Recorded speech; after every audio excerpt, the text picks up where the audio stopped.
Assalamualaikum warahmatullahi wabarakatuh. Saya Irma Yanti, mahasiswi program studi S1 Kebidanan di Universitas Mega Buana Palopo, akan mempresentasikan tugas individu dari mata kuliah Praktik Kebidanan dengan dosen pengampu Ibu Dewi Hastuti STRKEP MKEP dengan judul tugas Kolaboratif Care. Latar belakang timbulnya kolaboratif care, yaitu sebagai salah satu upaya untuk meningkatkan mutu pelayanan kebidanan dalam tata kelola klinis yang akuntabilitas. Untuk itu, penting meneruskan perbaikan pelayanan demi mencapai kualitas pelayanan kebidanan yang unggul. Selain itu, pemerintah Indonesia saat ini tentunya dituntut untuk menciptakan masyarakat Indonesia yang sehat secara fisik dan mental. Karena pemerintah sadar bahwa masyarakat yang sehat sangat dibutuhkan untuk mendukung semua pembangunan negara. Untuk mewujudkan hal itu, tentunya perlu dilakukan perbaikan-perbaikan tata kelola klinis dalam pelayanan kesehatan, khususnya dalam pelayanan kebidanan. Mulai dari pelayanan rawat jalan, pelayanan rawat inap, pelayanan kegawat daruratan, sampai pada pelayanan rujukan agar seluruh pelayanan kesehatan dapat dinikmati oleh seluruh lapisan masyarakat. Nah, salah satu pilar untuk mewujudkan perbaikan tata kelola klinis tersebut yaitu meningkatkan pelayanan kesehatan secara detail dan terintegrasi. Salah satu pilarnya adalah collaborative care. Collaborative care atau disebut juga dengan pelayanan kolaborasi merupakan sebutan umum yang digunakan untuk menjelaskan tentang kerjasama antara pihak-pihak tertentu yang saling berhubungan dan mempunyai tujuan yang sama. Kolaborasi adalah hubungan saling berbagi tanggung jawab atau kerjasama dengan rekan sejawat atau tenaga kesehatan lainnya dalam memberi asuhan pada pasien dalam praktiknya. Kolaborasi dilakukan dengan mendiskusikan diagnosis pasien serta bekerja sama dalam penatalaksanaan dan pemberian asuhan. Masing-masing tenaga kesehatan dapat saling berkonsultasi dengan tatap muka langsung atau melalui alat komunikasi lainnya dan tidak perlu hadir ketika tindakan yang dilakukan petugas kesehatan yang ditugaskan dapat menangani pasien secara bertanggung jawab terhadap keseluruhan penata laksanaan asuhan. Pelayanan kebidanan kolaborasi merupakan pelayanan yang dilakukan oleh bidan sebagai anggota tim yang kegiatannya dilakukan secara bersamaan atau sebagai salah satu urutan dari sebuah proses kegiatan pelayanan kesehatan. Tujuan pelayanan ini adalah berbagi otoritas dalam memberi pelayanan berkualitas sesuai ruang lingkup masing-masing. Elemen kolaborasi dalam pelayanan kebidanan ada 3. Yang pertama, harus melibatkan tenaga ahli dengan keahlian yang berbeda, yang dapat bekerja sama secara timbal balik dengan baik.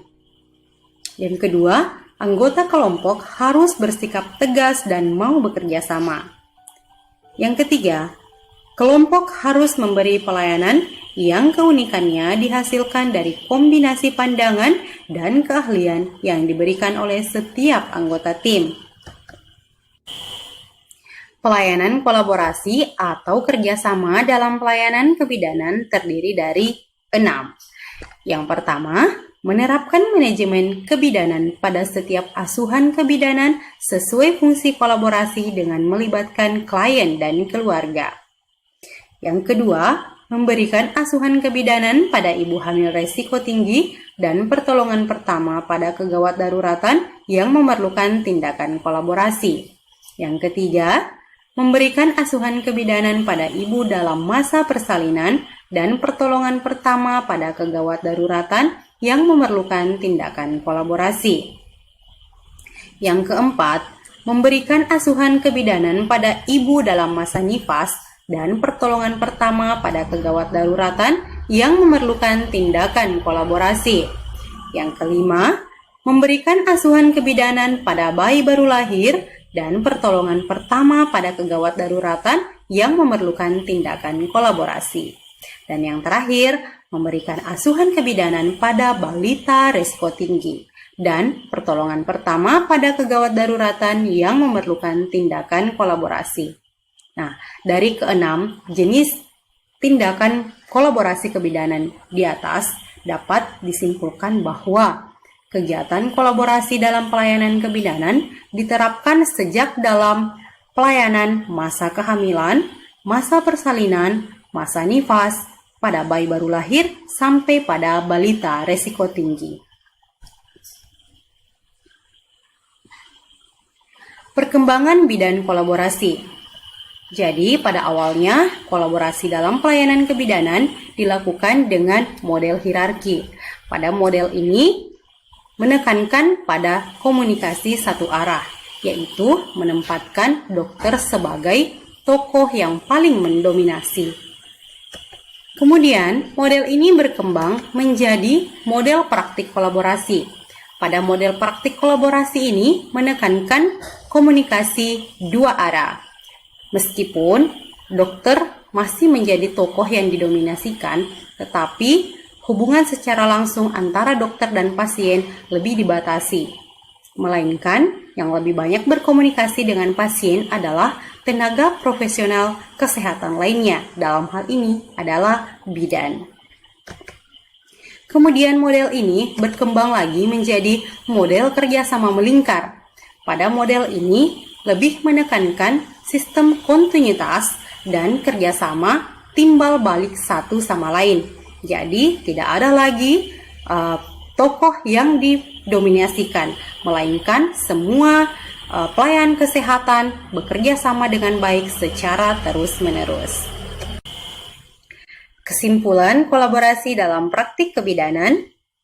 Dalam praktik pelayanan kebidanan, layanan kolaborasi adalah asuhan kebidanan yang diberikan kepada klien dengan tanggung jawab bersama semua pemberi pelayanan yang terlibat. Misalnya bidan, dokter, atau tenaga kesehatan profesional lainnya.